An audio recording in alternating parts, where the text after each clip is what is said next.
Hello everyone, there's something I would like to share with everyone.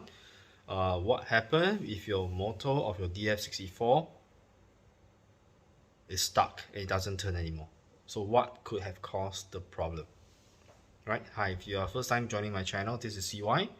Um, I have very good news. My channel has just reached 5,000 subscribers, and thanks everyone for contributing to the growth of my channel. I think about a year ago, my channel is about 3,000. Right, end of this year before Christmas, my channel reached about 5,000 subscribers, and I have to thank everyone.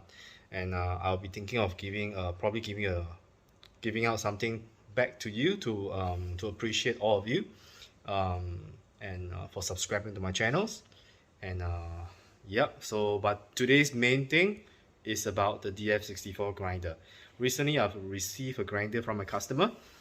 He says that his grinder doesn't turn whenever he switch on the power. It turns for a while, but then it gets stuck, right? So what could have contributed to that? So I'm going to show you.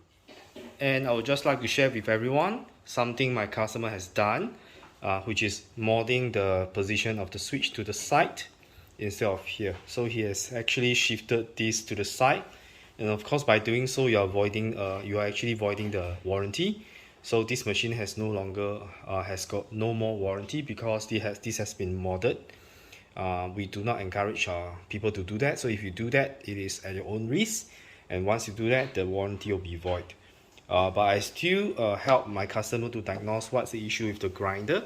So let me just show you very quickly, to show you that the motor is actually turning very well. So let me show you, right? You can see the switch is now at the side, which is quite convenient actually. So my customer is actually quite creative, and he's actually has knowledge of electrical and actually probably some drilling expertise.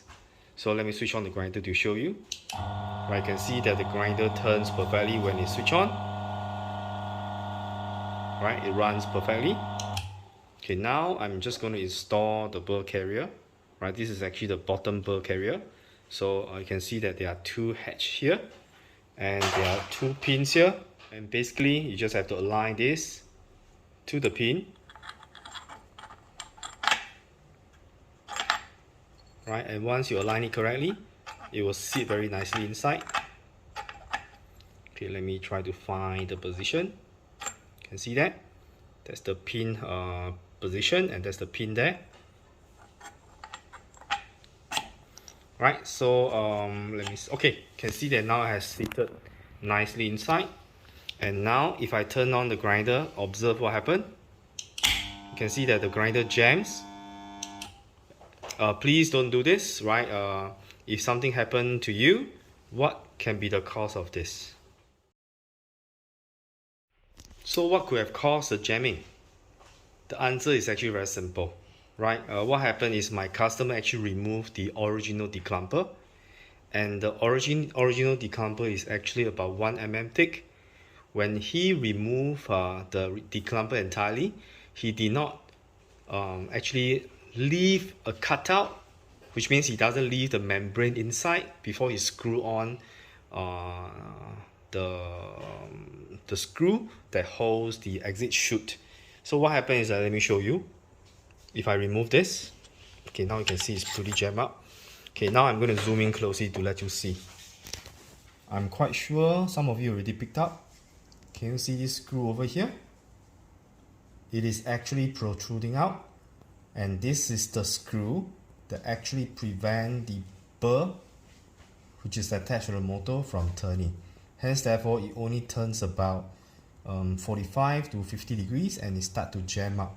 And this is the only reason that is causing the motor to actually stop spinning, and it causes jamming. And this is actually quite frightening if you do not know what you are doing.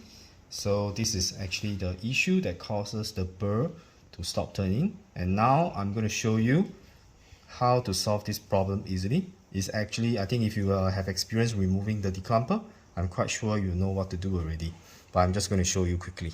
Right, so right now I'm going to open the screw here. Of course I got to remove the top first.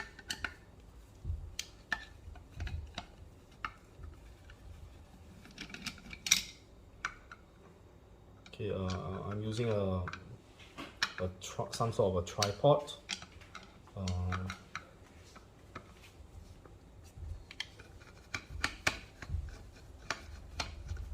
Okay, so now the top is off, and let me bring you closer.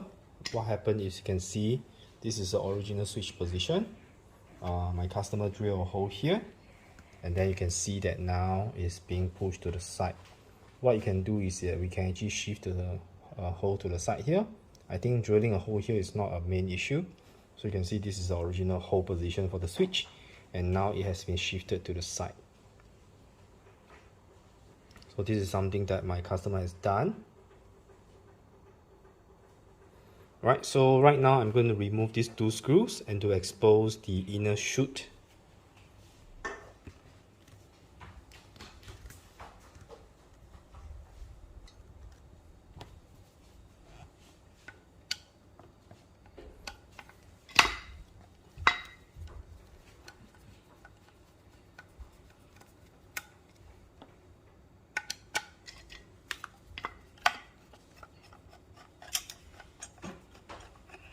Okay, now the inner chute has been taken out.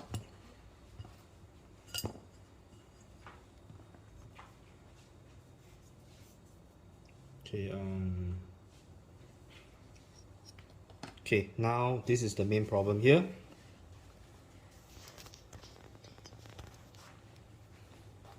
Okay, let me show you. I will be zooming inside.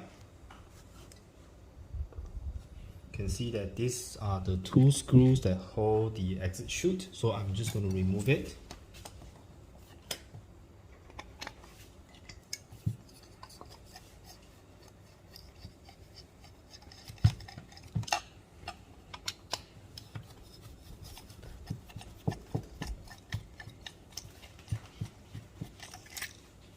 Right, you can see that there's nothing inside there. The screw is actually too deep. It will actually protrude out from the back. So if you do not wish to place the original decumber back with a cutout, you can actually place a washer here, right, to increase the spacing between the piece of plastic here, so that you can actually move your screw slightly to the back, so that it will not be protruding out into the burr, whereby the burr is actually turning. So I'm just going to get some washer so that you can actually push this outside.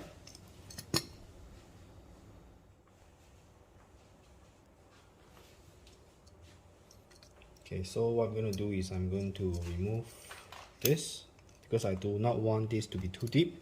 At the same time, I want this to be hold in place, and you don't have to be really going deep for this one. So let's remove the screw here. Right, there's actually a washer there. Actually, I think this is the one that prevents the screw from unturning itself. I'll still be keeping it on, but I'll be turning the screw inside here. Right, so you can see now it has certain depth. Okay, same thing here. Just a nuts, hexagonal nuts. I believe this is the M5 or M6 nuts.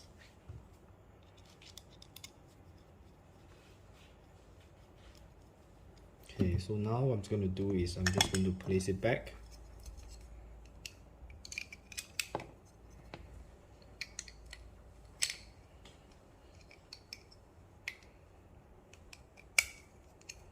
Right, you can see that it still have quite a big space over there, so it should be able to still bite onto the existing screw thread.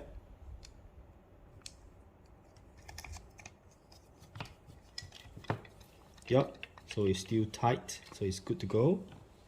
So I'll be doing on the other side as well.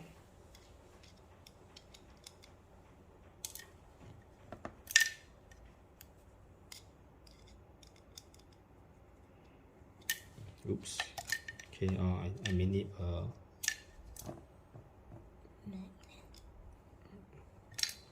okay, this is I'm quite clumsy in this. Okay, let me get a plier.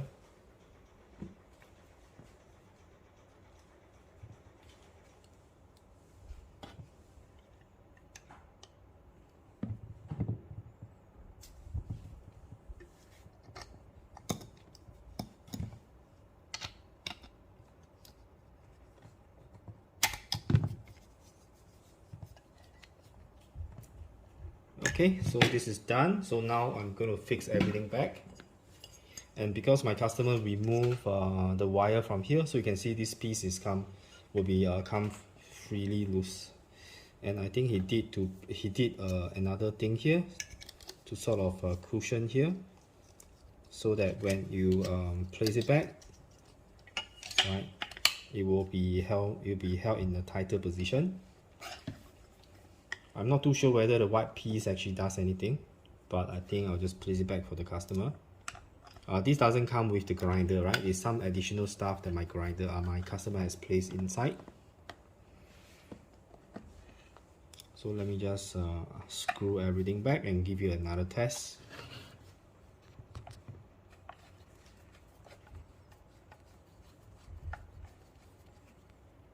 Okay, so everything is back. Now I just have to put on the top.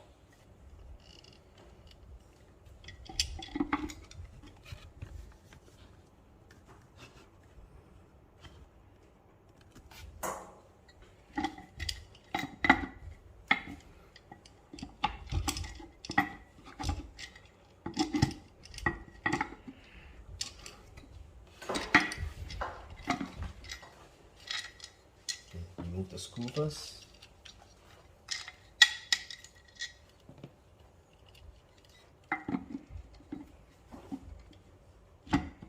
Okay, so now let me see, there should be a catch there. Yep, okay, now it's locked into place. Now I just have to screw everything back.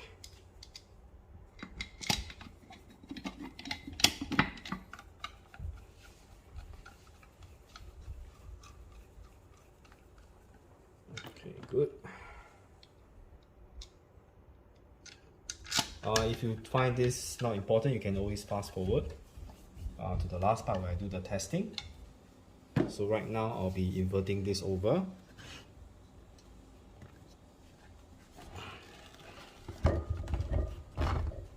Right, and I'll be turning on the power. So now you can see I'll be turning on the switch. Okay, it's able to turn freely. Now let's check the side. You can see that the screw is no longer protruding out. And now let's place back the carrier. Let's give it a spin. I can see that it now spins freely. Alright, so don't freak out if your grinder is jammed. It's probably due to the screw that's actually protruding out. So now everything works. I'll just have to screw everything back, and then the repair is done, and this can go back to the customer. Alright, so now let me put this back.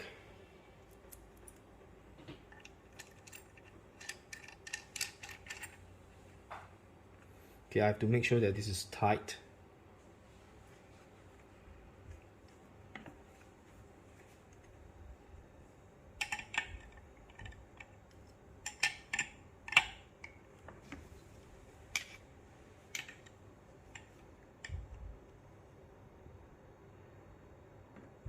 Alright, so now let's test again.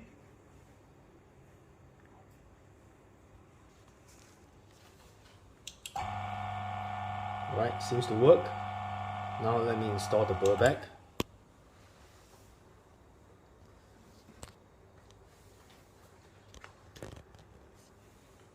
Okay, so let me get the burr to install back.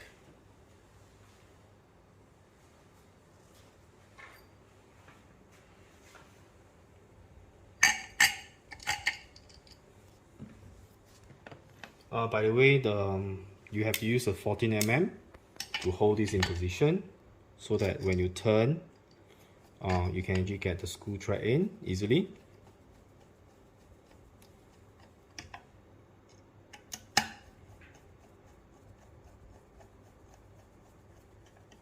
Usually I will not make it tight in the first place. I'll just be finger tight. You can see that I did not screw very tightly, and once I get the position, before I screw tightly, I want to make sure that this is already in the center. And once I feel that it's in the center, I'll use an 14mm to hold this in position, and then I will make it tight.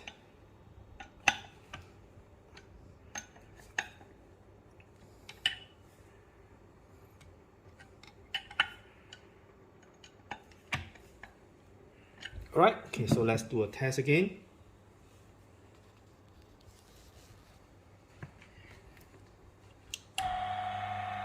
So now everything is turning beautifully, and the grinder can now be returned back to the customer.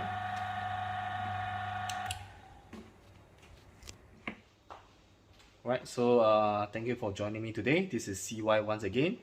I have done quite a bit actually about the modification, as well as showing you how to do the burr alignment, and then to get the declumper mod, the anti-popcorn modifications, the dosing cup adapter.